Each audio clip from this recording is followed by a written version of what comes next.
A paz do Senhor Jesus, meus irmãos, louvado seja Deus. A palavra de hoje para a oração do meio-dia. Livro de 2 Coríntios, capítulo 3, versículo de número 6, que diz: o qual também nos capacitou para sermos ministros do novo pacto, não da letra, mas do Espírito, porque a letra mata, mas o Espírito vivifica. Louvado seja Deus, bendito seja o nome do Senhor Jesus. Queridos irmãos, hoje o tema desta palavra é o Espírito que dá vida. O Espírito que dá vida a tudo. Louvado seja Deus. Eu vou trazer um breve raciocínio aqui para a gente poder entrar nesta palavra, porque hoje o tema é profundo. A palavra do Senhor se refere a um profeta chamado Ezequiel, que foi levado em espírito a um vale de ossos secos, sim, secos. E Deus, que levou ele em espírito, pergunta para Ezequiel, fala assim: Ezequiel, porventura pode esses ossos tornar a vida? Ezequiel responde para Deus, fala assim: Senhor, tu sabes.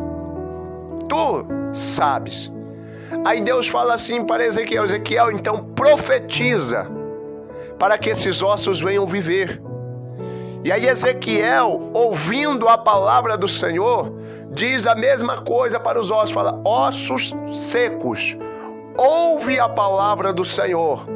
E nos diz a palavra do Senhor que os ossos ouviram a palavra que Ezequiel estava profetizando, porque era a palavra de Deus. Trazendo uma referência bíblica, Jeremias capítulo 1, que Deus ele diz para Jeremias: não temas, porque eu velo sobre a minha palavra para cumprir.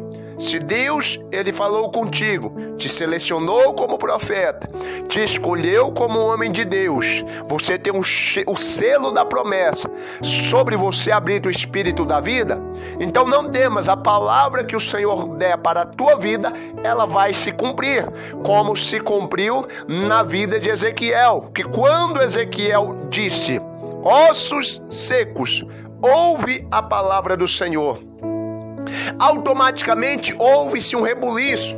Como diz a palavra, os ossos começaram a se juntar um no outro, começou a nascer carne, começou a nascer nervo, começou a nascer músculo, começou a nascer pele, só que ainda o corpo estava deitado. Então ele ouviu a voz dizendo: profetiza dos 4 cantos o Espírito, para que entre neles, para que vivam. Então assim Ezequiel profetizou e o Espírito veio dos 4 cantos e entrou sobre aquele corpo e viveram. Entenderam por que eu trouxe essa referência bíblica? Você sabe por quê, meus irmãos? Porque, como foi dito, a letra mata, mas o Espírito dá vida ao homem. Vamos fazer uma tradução aqui para vocês entenderem. A letra sem o Espírito, ela está morta. Assim também como um corpo sem espírito, ele está morto. Um corpo sem espírito, ele está morto. É necessário o espírito para que tenha vida. O espírito é a vida. Um corpo, ele é produzido por corpo, alma e espírito. Se o espírito sair da pessoa, a alma automaticamente também sai do corpo. Mas quando o espírito ele está no corpo, a alma também está junto. Porém, tem algumas divergências sobre esse assunto que hoje eu não vou entrar. Mas dizendo aqui, a letra mata, mas o espírito dá vida ao homem. Então nisso, eu, pastor aqui que está ministrando essa palavra, estou anulando a letra? Não. Eu estou abolindo a lei? Não. Eu estou dizendo que o Velho Testamento ele está aniquilado pelo poder do Espírito? Não. Mas eu estou dizendo nesta palavra que o Espírito está complementando a letra do Antigo Testamento. O Espírito ele está dando vida para o Antigo Testamento, para que eu e você venhamos viver com boas obras, com obras genuínas, Mas por que, meus irmãos, o Espírito expressamente me deu esta palavra hoje? Porque hoje, meus queridos irmãos, no nosso meio, a plenitude dos tempos tem se despontado. O que é isso? O autoconhecimento, a sabedoria que foi dada aos homens. Contanto que na mensagem anterior eu falei um pouco sobre tecnologia e medicina, que é a plenitude dos tempos manifesta no nosso tempo. Que é onde nós estamos vendo, irmãos. Olha aí, quantas coisas magníficas, que a gente às vezes não consegue nem ter explicação para isso, acontece no nosso meio. E por causa deste abrir dos olhos, da sabedoria que foi dada ao homem, também hoje, como no passado, hoje nós temos um chamado estudo, a teologia, que alguns dizem ser do demônio, e outros dizem que é a abertura dos olhos do homem. Agora, porém, o que eu digo? O que eu digo é que a teologia, sem o Espírito Santo, ela se torna como uma aula de geografia, como uma aula de ciências na tua escola. Que você às vezes presta atenção, às vezes você não presta. Às vezes você se torna um expert naquilo, às vezes você já não se torna uma pessoa inteligente naquilo. Que é expert quer dizer inteligente. Você alcança aquela inteligência, você se torna melhor naquilo, mas se você não tem o Espírito, é vão. Se não tem o Espírito, é vão. O que eu estou querendo dizer com isso, meus irmãos? Porque muitos que estudaram a teologia criticam aqueles que são neopentecostais, dizendo eles assim: eu não chamo neopentecostais, mas eu chamo cheios do Espírito Santo. Porque há uma divergência, há uma guerra contra aqueles que são cheios do Espírito Santo e aqueles que receberam conhecimento para serem doutores da lei. Ou seja, aí há uma crítica. Nós criticamos aqueles que são chamados teólogos. Nós criticamos e dizemos que eles é do demônio. Aí os teólogos dizem que nós somos bobos, que nós não temos entendimento, que eles estudaram calvinismo, estudaram lunatismo, estudaram tudo. Estudaram todas essas coisas. Mas nós não estudamos nada. Porém, meus irmãos, agora vamos dar mais uma raciocinada. Paulo escreve para essa mesma igreja, a igreja de Coríntios, na primeira carta, no capítulo 2, ele escreve que quando eu fui ter convosco, eu não fui com palavras persuasivas, ou seja, Paulo estava dizendo: olha, quando eu fui pregar o evangelho para vocês, eu sou teólogo, eu estudei a Bíblia, eu estudei a Torá, eu fiquei aos pés de Gamaliel, um dos doutores da lei mais respeitados de Jerusalém. Eu estudei com ele. Eu sei que eu sou uma pessoa que entende das Escrituras. Mas eu não fui com a teologia. Eu não fui com a minha sabedoria, com palavras persuasivas. Mas eu vim com aquelas que o Espírito Santo me ensinou por causa de Jesus. Por causa de Jesus. Paulo, ele foi ensinando as palavras que Jesus, que o Espírito de Deus trouxe para ele. E Paulo estava falando para aquelas pessoas. E aí Paulo complementava: e a minha pregação e a minha palavra não é só pregação, não é só palavra. Tem demonstração de Espírito e poder. O que é isso? Vocês estão vendo que a palavra que eu disse, ela se cumpre. Vocês estão vendo que paralíticos levantavam, cegos enxergavam, pessoas eram curadas das suas enfermidades. O meu avental foi passado no meio do povo e as pessoas eram curadas, eram libertas. Vocês estão vendo que a minha palavra, ela teve o acompanhamento do Espírito. Ou seja, a minha letra teve também vida nela. Não foi uma letra morta, mas foi uma letra com vida. É por isso que os escritos aos Hebreus diz que a palavra de Deus, ela é mais penetrante do que uma espada de 2 gumes, porque a palavra de Deus, ela é viva. E até nessa referência diz que ela é viva e eficaz. Ou seja, ela não é só uma letra, ela é uma letra com vida. E aonde ela entra, ela produz vida. Agora, meus irmãos, que nem eu creio que os irmãos vão prestar atenção no que eu estou dizendo.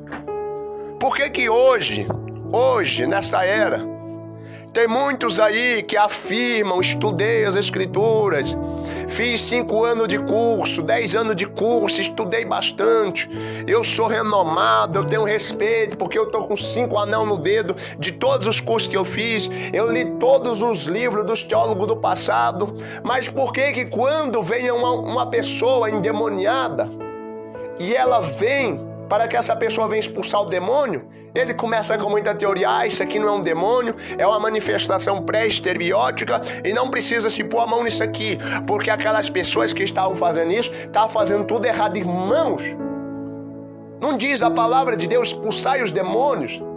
Eu estou falando uma coisa simples. A maioria dos que estudaram a teologia tem medo de expulsar demônio. Tem medo. E aí usa a letra que eles estudaram porque estão mortos. Não estão vivificados pela palavra, mas estão mortos.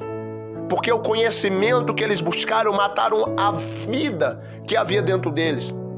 Por quê, meus irmãos? Mas por que fizeram isso? Porque deram um lugar para a sua própria carne, para as suas próprias imaginações, para as coisas voltadas aos seus próprios interesses. Agora também eu tenho que deixar a minha crítica. Eu não estou aqui de forma nenhuma difamando nenhum teólogo. Antes, eu digo que a teologia ela é boa. Ela é o estudo da palavra. Mas o estudo da palavra sem a palavra e sem o Espírito é vão. Se o Espírito não estiver presente, é vão. E o que é isso? O Espírito tem que estar presente. É manifestações estereópticas. Que é aquela pessoa que pula, que se alegra, que exalta, que bate palma, não. Aquela pessoa pode ser que ela seja como Davi, que pula e que se alegra na presença de Deus. E já viu como que eles estão fazendo uma igreja chata? Uma igreja que não tem alegria, parece que é uma igreja de pessoas doentes. Uma igreja onde é aquela coisa chata, onde não tem alegria da salvação, onde todas as pessoas entram caladas e saem mudas, ninguém se alegra no Espírito de Deus, ninguém dá um glória a Deus. Mas a igreja do passado, que é as igrejas mais criticadas, que é as chamadas igrejas neopentecostais, que foi um dos saudosos missionários Davi Miranda, Daniel Berg, Gunnar Wigg e muitos outros homens de Deus, que nós não sabemos histórias, mas que eram padeiros, confeiteiros, ajudante de pedreiro, carpinteiro, que não tinha estudo, que não tinha letra, que não tinha diploma, que não tinha renome, que ninguém às vezes nem sabia qual que era o nome dele. Mas quando aparecia alguém enfermo, corria lá no irmão, porque quando ele orava, Deus curava instantaneamente. Quantas pessoas levaram cadeirantes para o templo lá da glória de Deus, na época do saudoso missionário Davi Miranda, e cadeirantes andavam, pessoas mortas ressuscitavam. A oração da fé daquele homem de Deus, que é um chamado neopentecostal, ela chegava pelo rádio em várias casas e pessoas eram curadas instantaneamente de caroços, de doenças malignas, de câncer. E hoje, toda essa letra, toda essa sabedoria, todas essas palavras são tudo vãs. Ninguém está sendo curado. As igrejas estão sendo adaptadas para receber doentes, igreja sendo adaptada para receber cancerígeno, igreja adaptada para receber cadeirante, porque não querem que eles se levantem da cadeira de rodas, tem que ficar da mesma forma. Ninguém mais busca unção. Aquele indouto ou semi-analfabeto, ou até mesmo analfabeto, que lia a palavra de Deus com dificuldade, quando ele pregava a palavra de Deus, milhares de almas se punham ao pé do altar de Deus, e ali no mesmo instante eram batizadas com o Espírito Santo, e elas expulsavam demônios, orava pelos enfermos, enfermos eram curados. Eram pessoas às vezes que só tinha a mensagem de João 3,16 ou de João 8,32, mas quando eles abriam a boca e pregavam essa mensagem, milhares e milhares de almas se rendiam para Deus. E hoje, toda essa sabedoria todas essas pessoas que dizem Jesus está no meu coração, eu conheci Jesus, eu conheço Jesus, por que não ora para uma pessoa que teve o seu braço amputado, para nascer um braço novo no lugar? Se Jesus está dentro de você, se você realmente está correto naquilo que você ensina, naquilo que você prega, por que se Jesus está dentro de você, olha para uma pessoa que teve o braço amputado, para nascer outro braço, com dedos, com mão, tudo normal, tudo movimentando, sem sequela, sem nada, porque Deus faz a obra por completo. Você sabe o que eu vou dizer, meus irmãos? O que eu vou falar é que são pessoas críticas que se levantaram nos últimos dias, que buscaram sempre estar criticando tudo, apontando tudo. Vou agora, como falei, mandar a palavra para os neopentecostais. Por quê? Que a teologia hoje está batendo de frente com os neopentecostais. Porque esses verdadeiramente são neopentecostais, eles não são cheios do Espírito Santo. Profetiza o que Deus não mandou. Fala aquilo que Deus não está mandando.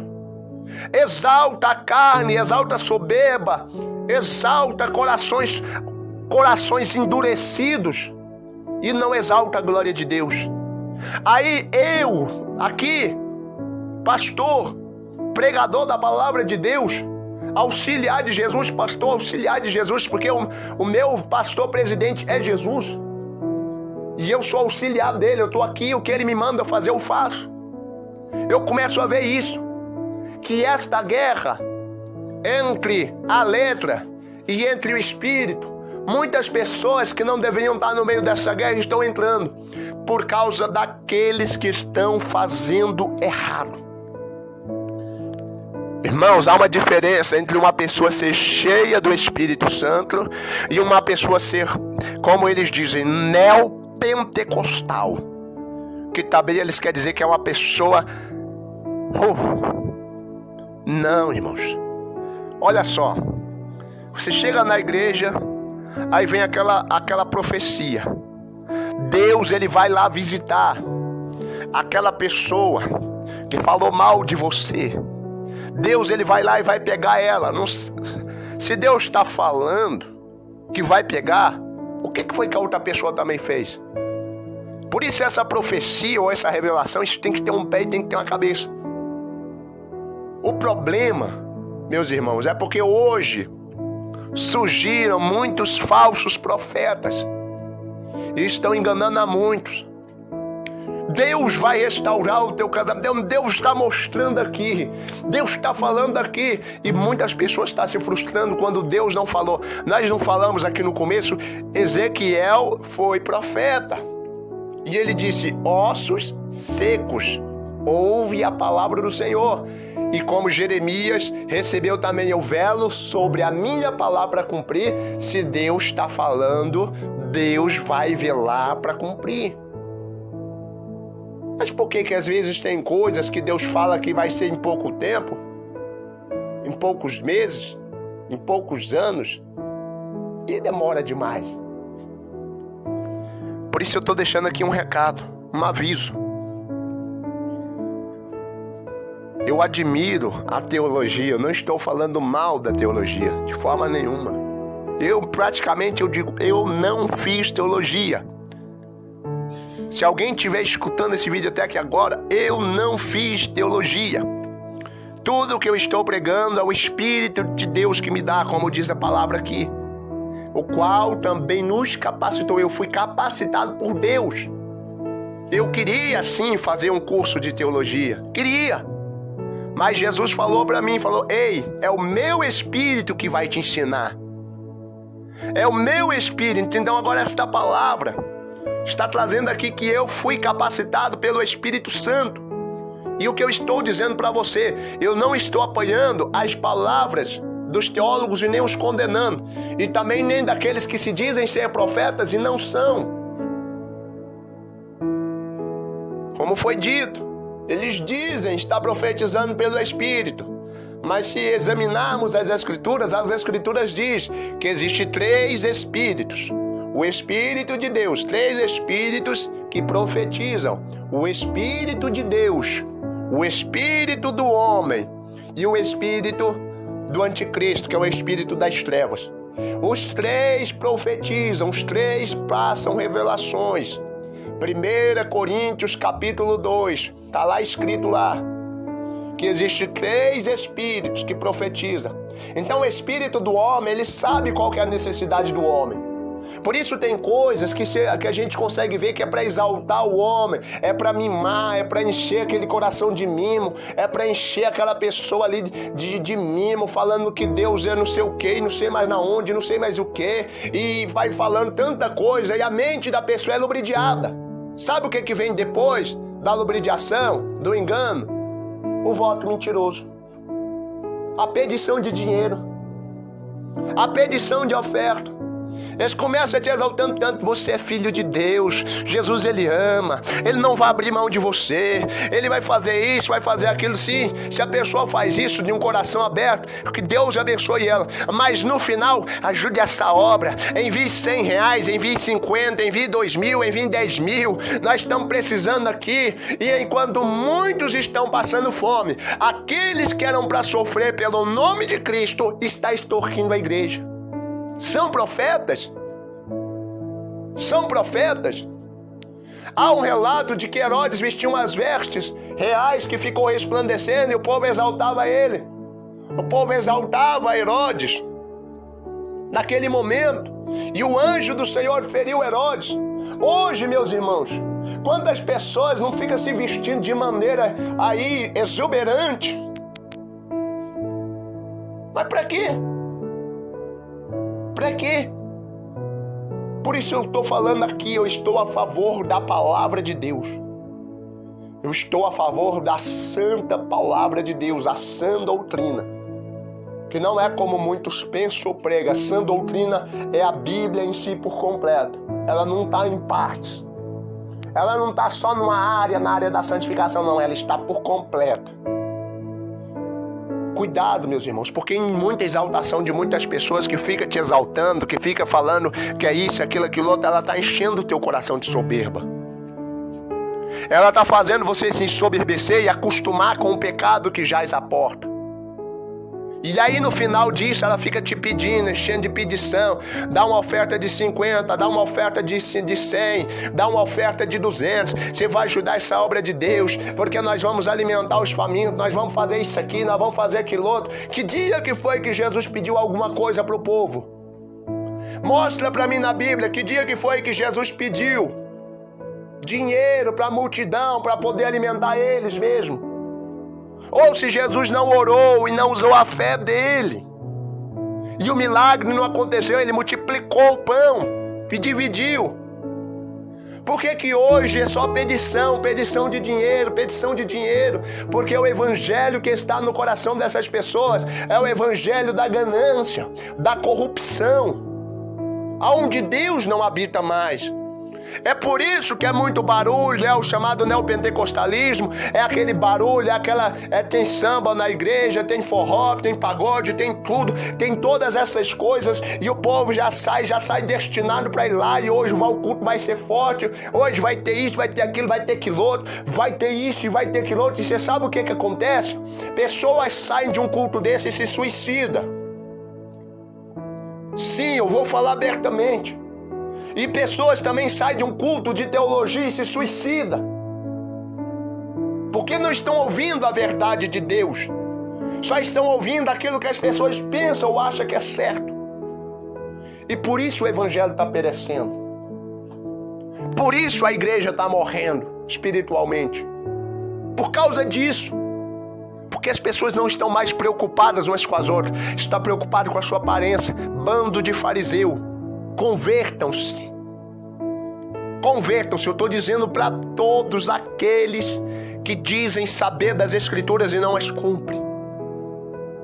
Que dizem ter Jesus no coração, mas não têm intimidade com Ele. Que dizem ser profetas, mas profetizam de si mesmo. E enganam o povo de Deus. Amém, queridos irmãos? Busquemos a verdadeira face do Evangelho. Porque esse evangelho que é anunciado aí não é o de Cristo. O evangelho de Cristo é esse que eu estou falando para vocês aqui agora. Essa é a verdadeira face do evangelho de Cristo. Onde Jesus está sim preocupado com você. Jesus, ele ama sim a tua vida. Ele não vai abrir mão de você mesmo, não vai. Mas entenda uma coisa, Ele não quer que você fique da mesma forma que você chegou. Ele quer fazer uma transformação na tua vida. Só que o que os profetas, que não são de Deus, estão dizendo é que Jesus, ele já te salvou pela graça, você não precisa fazer mais nada. E nisso, o coração dessa geração tem se tornado soberbo, tem se tornado mesquinho. Não pode vir uma tribulação que murmura contra Deus, que já vai desviar. Já vou embora para o mundo. Eu não quero mais saber de Deus. Eu estou servindo a Deus para quê? Para ficar passando necessidade? Para ficar passando fome? Estou servindo a Deus para sofrer? Mas você sabe por quê? Porque você não ouviu a verdade. Você escutou um profeta do engano, que profetizou engano na tua vida, que falou que só seria rosas, só seria maravilhas, mas esqueceu de falar que é um caminho espinhoso também. É porta estreita. Amém, meus irmãos? Que Deus venha abençoar a vida de cada um. Eu sei que se fosse falarmos aqui pelo Espírito Santo, falaríamos aqui muitas coisas de importância valia. Mas vamos orar aqui a oração do meio-dia. Que Deus venha nos abençoar. Que esta palavra venha entrar no seu coração.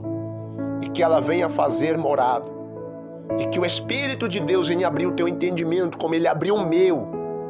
Eu não culpo. Vou dizer abertamente, não culpo, não acuso, não condeno, não contendo, não discuto com teologia, com nada, porque eu sei que isso é um estudo da palavra. Sim, é conhecimento. Mas sem o Espírito de vida, isso não se torna nada. Ainda que eu conhecesse todos os mistérios e toda a ciência, se eu não tivesse amor, isso de nada me serviria. 1 João capítulo 4, verso 8 diz: aquele que não ama não conhece a Deus, porque Deus é amor. Então, se Deus ele é amor, esse amor que está dizendo é Deus. Então, se eu não tiver Deus na minha vida, tudo que eu tentar produzir aqui na terra sem Deus, de nada me aproveita. Tudo que eu fizer sem Deus, de nada me serve. Entender essa mensagem de hoje, meus irmãos. Que Deus venha abençoar. Vamos orar em nome de Jesus. Oremos então a oração do meio-dia. Grandioso Deus e eterno Pai, nesta hora poderosa de oração, meu Deus, nós oramos a Ti, Papai querido e Deus amado, clamando, Senhor meu Deus, pela Tua misericórdia, pelo Teu poder, pela Tua graça, pela Tua divina intercessão. Ah, Senhor meu Deus, amado e Deus querido e Deus santo, nós pedimos a Ti, Senhor da glória e Deus de maravilhas, que o Senhor venha entrar, meu Pai, nas profundezas do nosso coração, que o Senhor venha nos limpar, meu Pai, assim como foi dita esta palavra, que o Senhor venha, meu Pai, não que nós venhamos ser neopentecostais, que é como se fosse uma zombaria deles, dizendo, meu Pai, aquilo que nós não somos, porque nós somos cheios do Espírito Santo de Deus, cheios da glória do Senhor, cheios da presença maravilhosa, Espírito glorioso da verdade. Por isso, pelo poder, meu Pai, espiritual, do nome do Senhor Jesus e da palavra que foi pregada agora neste momento, vai curando pessoas agora, meu Pai, simplesmente, meu Pai, eu peço a Ti, meu Pai, simplesmente por abrir o vídeo, que o Senhor venha visitar pessoas com o Espírito Santo, que o Senhor venha curar, ó Papai querido, pessoas que já estão ouvindo esta oração, que o Senhor venha mostrar a Tua grandeza para ela, curando e libertando e sarando, limpando, meu Pai, as feridas, tirando, meu Pai, os buracos da alma, anulando os planos do diabo, repreendendo as forças hostis das trevas, Espírito da glória de Deus, porque nós oramos com fé, determinando, Senhor Jesus, o milagre em nossas vidas, em nome do Senhor e Salvador Jesus Cristo. Nos ajuda, Papai querido, entregando a grande bênção e a vitória, em nome do Pai, do Filho e do Espírito Santo de Deus. Louvado seja Deus e graças a Deus. Amém e amém. Graças a Deus.